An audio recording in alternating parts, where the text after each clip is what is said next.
So I'd like to finish the week by saying take some time off.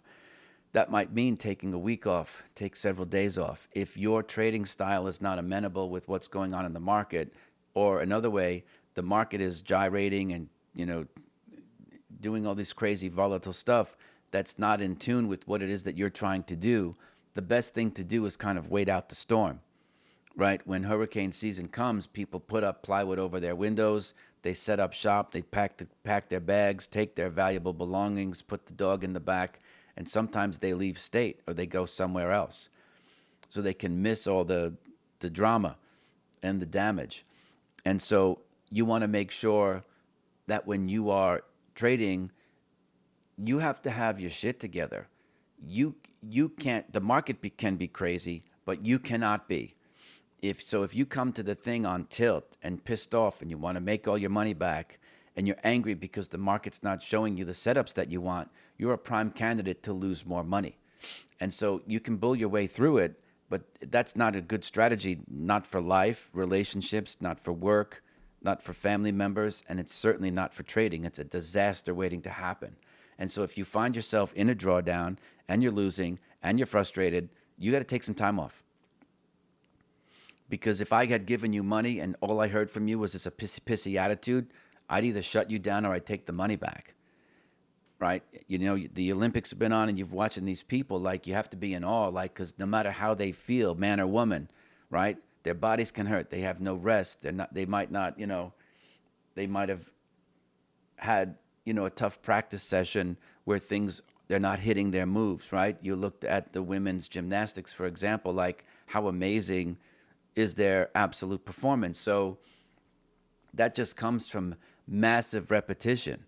So, but they're not in the Olympics every day, every weekend, every month. They practice every day. So this might be a good time for you to kind of go into a simulation mode and try to back test a few things, or go back and look at some of these previous episodes and look at how do you look at data and see where you can see patterns from other times in history that might have worked during these times. Because everybody can really lose money in choppy markets. Doesn't matter if you're a credit seller in the option space, doesn't matter if you're a scalper in any particular asset class. The markets are volatile because there's enormous amounts of fear and greed in those times, emphasis on fear. And it's tough when mommy and daddy get divorced. And so if you're looking at the darlings of the day, like the Magnificent Seven, I'll emphasize, NVIDIA again. It doesn't matter what the pros say. The biggest mistake is to say, like, man, I'm bullish on NVIDIA. All I'm looking for is please someone upgrade the stock. I need some good news. If that's where your head's at, like I said, it's time to take some time off. Let the storm kind of come and go, and then you can kind of come back when you're much more balanced. If you're trying to, take it in the teeth or take on the market because you want to, be in your will, or I'll put it to you this way. They say quitters never win, but quitters will have more equity in their account if they know how to take a pause and kind of come back to the market when the market's more amenable to their particular trading style. This is also not, despite the volatility is like a bug zapper.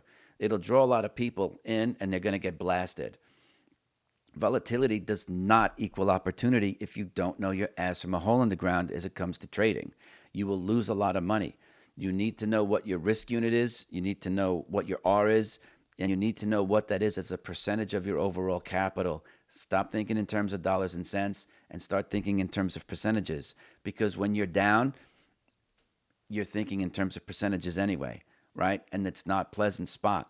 So love yourself enough to take some time off. One thing that I'm absolutely certain about, besides the fact that the sun's going to rise and the sun's going to set, is that the markets will always be here. If you don't know who you are as a person, it doesn't really matter what you know about trading. Trying to take on this type of a market without a plan is a recipe for disaster, and I don't want to have that for you. I wish people would have stopped me and told me that, because that was not in any of the research reports that I had growing up. Right? You always had to be bullish on something. Something is working somewhere. Well, that might be great, but if I don't have a risk management plan, then I'm not even a trader, because that's what traders do. They manage risk. So keep that in mind, that if you're out of sync with the market, it's not the market, it's you.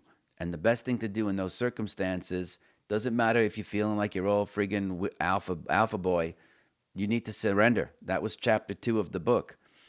Anyway, I wish you a great weekend. You watch some of these videos here.